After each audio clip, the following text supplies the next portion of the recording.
Vendredi 27 décembre, à la une de l'actualité, un seul titre de cette édition. La fin de la campagne électorale pour les élections législatives provinciales et communales qui a duré 21 jours et la mission de la CEAC reçue par le président du Conseil constitutionnel pour l'observation de ces élections. C'est tout pour le sommaire.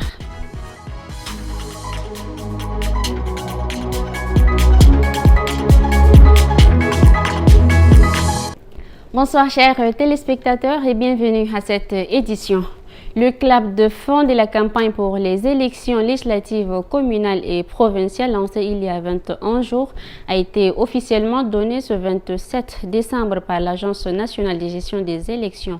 Le président de l'ANGE, Ahmad Barchiré, l'a annoncé lors d'un point de presse. À cette occasion, il a rappelé aux électeurs l'importance d'exercer leur droit de vote ce 29 décembre. Un enregistrement réalisé par Guéna Ondum Sentia et Ralomba et Bonaventure. Je rappelle que la campagne électorale prend fin ce jour à minuit. J'ai appelé au cours de ma déclaration à une campagne calme, apaisée et responsable. Je me réjouis de ce que cet appel a été entendu par les acteurs politiques. Pendant 3 semaines, ils ont été au contact des électeurs pour tenter de les convaincre. La campagne électorale s'est déroulée dans les coins et recoins du Tchad sans heurts ni encombre. Sur la même lancée, le président du Conseil constitutionnel, le maître Jean-Bernard Padaré, a reçu en audience le 27 décembre la mission d'observation électorale de la communauté économique des États de l'Afrique centrale, conduite par l'ambassadeur et chef de mission Dembélé Mbala Bernardo. Les discussions ont porté sur l'observation des élections prévues pour le 29 décembre. Détail avec Habiba Anguini. À moins de 48 heures de la tenue des élections législatives communales et provinciales, la mission d'observation électorale de la communauté économique des États de l'Afrique centrale CEAC poursuit ses échanges avec les parties prenantes. Ce matin, elle a été reçue par le président du Conseil constitutionnel. Nous sommes venus affirmer que la CEAC continuera à soutenir les efforts du gouvernement, du président Ahmad et son gouvernement, jusqu'à la fin de tout ce que le gouvernement a mis en place, surtout au niveau des élections communales et les autres élections qui vont se dérouler ici à partir de demain. Les deux personnalités ont eu un entretien à huis clos qui a permis de faire le point sur le processus d'observation des élections et de réaffirmer l'engagement de la CEAC à accompagner le Tchad jusqu'à la fin de sa transition politique. Pour rappel, ces élections couplées du 29 décembre marqueront la fin de la transition politique entamée en 2021. La candidate Hanana Douga du mouvement patriotique du Salut, représentant le 3e arrondissement de N'Djamena, a tenu ce matin une dernière rencontre avec ses militants et sympathisants au siège de sa campagne. L'objectif était de sensibiliser sur le procédé de vote et de remercier ses partisans pour leur soutien. Un reportage de Yakingem Makarine et Boyom Krios. Remercier les militants et sympathisants pour les 21 jours de campagne, mais aussi les sensibiliser sur la manière de voter. Tel était l'objectif de cette rencontre organisée ce matin par la candidate Hanana Douga du mouvement patriotique du Salut. Elle a rappelé que la réalisation des 12 grands chantiers portés par le président de la République, le maréchal Idriss Déby Itno, dépend en grande partie des résultats des élections en cours. Il est de mon devoir de venir les encourager, les féliciter et puis l'expliquer le but du vote du 29 décembre. Parce que le 29 décembre, leur avenir va commencer à partir de là. Parce que tous les 12 chantiers que le chef de l'État, le maréchal Mohamed Idriss Déby Itno, a prévu de leur faire avec les 100 actions, ça dépendra des résultats du vote de demain. Et je suis contente parce que la population semble être consciente. Enfin, la candidate a promis de revenir vers ses partisans pour travailler ensemble sur des projets concrets si les résultats des élections lui, sont favorables.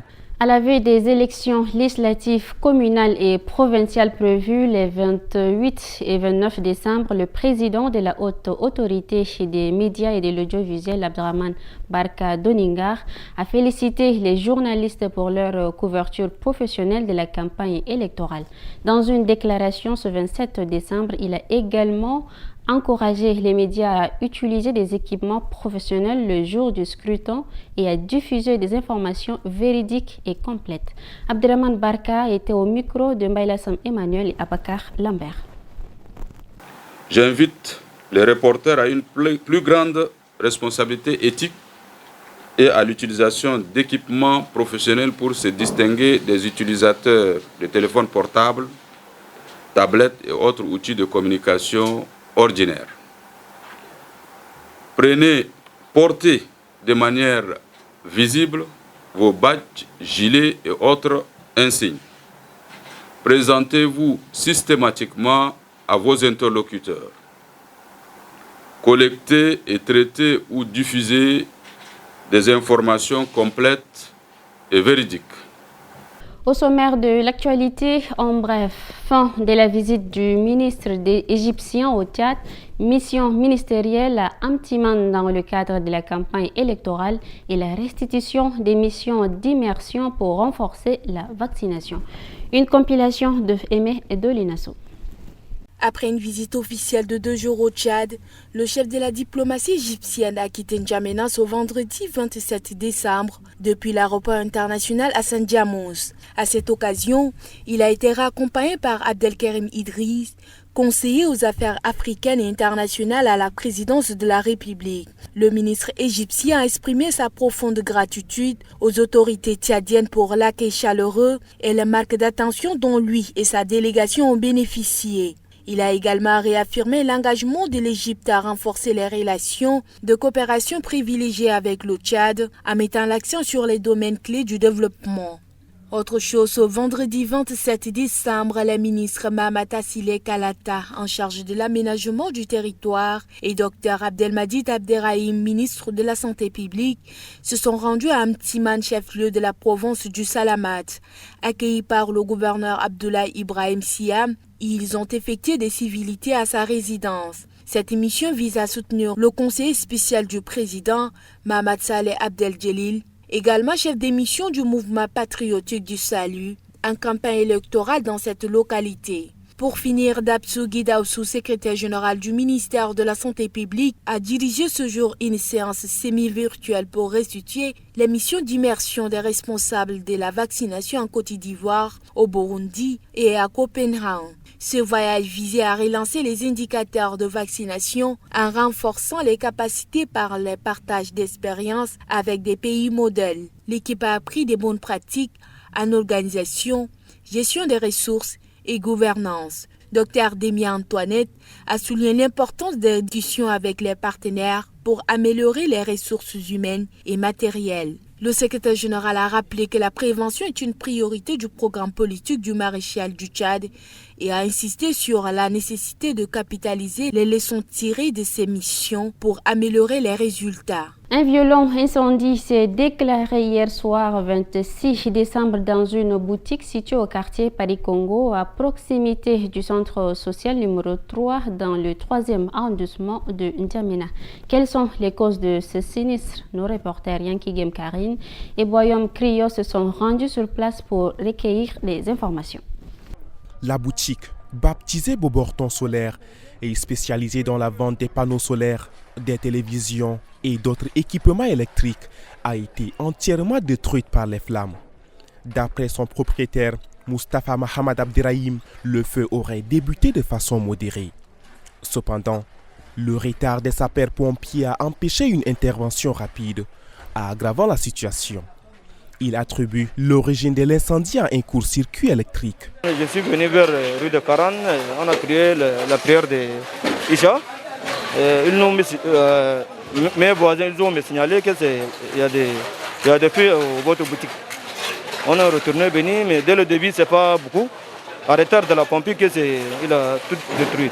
Les pertes matérielles sont estimées à plus de 200 millions de francs CFA, selon le propriétaire. Ce vendredi, au Centre national de lutte contre la drépanocytose, la Fondation Saouid Al-Khair est venue en aide aux enfants drépanocytaires. Elle a fait un don de médicaments à l'association des parents des enfants drépanocytaires. Le président de la dite fondation, Haroun Diani Aboutès, a personnellement remis ce don. Un reportage signé Aimé Dolinasso. Conscients aux défis auxquels sont confrontés les enfants atteints de drépanocytose, que la Fondation Saouid Al-Khair a exprimé sa solidarité ce matin en faveur de l'association des parents des enfants drépanocytaires du Tchad. Lors d'une cérémonie modeste organisée au Centre national de lutte contre cette maladie, la Fondation a fait don d'un carton de médicaments, notamment des acides foliques, essentiels à la survie des personnes atteintes de cette maladie. À cette occasion, le secrétaire général de l'association Ado Mahamat a lancé un appel vibrant à toute personne de bonne volonté, les exhortant à suivre l'exemple de la Fondation Saouid Al-Khair pour venir en aide aux enfants souffrant de drépanocytose. Dans l'association, il y a des couches vulnérables qui n'arrivent même pas à se prendre en charge. Donc les enfants souffrent et on les oblige, puisqu'ils sont oubliés. Au Tchad, cette maladie n'est pas prise en considération par l'État et nos enfants souffrent. C'est des milliers d'enfants qui souffrent de cette maladie. Les parents n'arrivent pas à les inscrire à l'école, ils n'arrivent pas à les accompagner à l'hôpital. Ces enfants-là sont à la maison, ils se torturent et personne ne leur vient en aide. Nous demandons aux personnes de bonne volonté, aux associations, aux fondations de venir en aide à l'association pour que les enfants puissent vivre comme les autres enfants. La drépanocytose est une maladie qui fait rage au Tchad. De 2018 à 2022, l'Association pour la prévention et la lutte contre la drépanocytose a enregistré 1069 cas positifs. Il y a donc l'urgence à réagir. Et c'est la fin de ce journal. Merci à vous de l'avoir suivi. Bon week-end et bonne suite des programmes sur Tchad Info.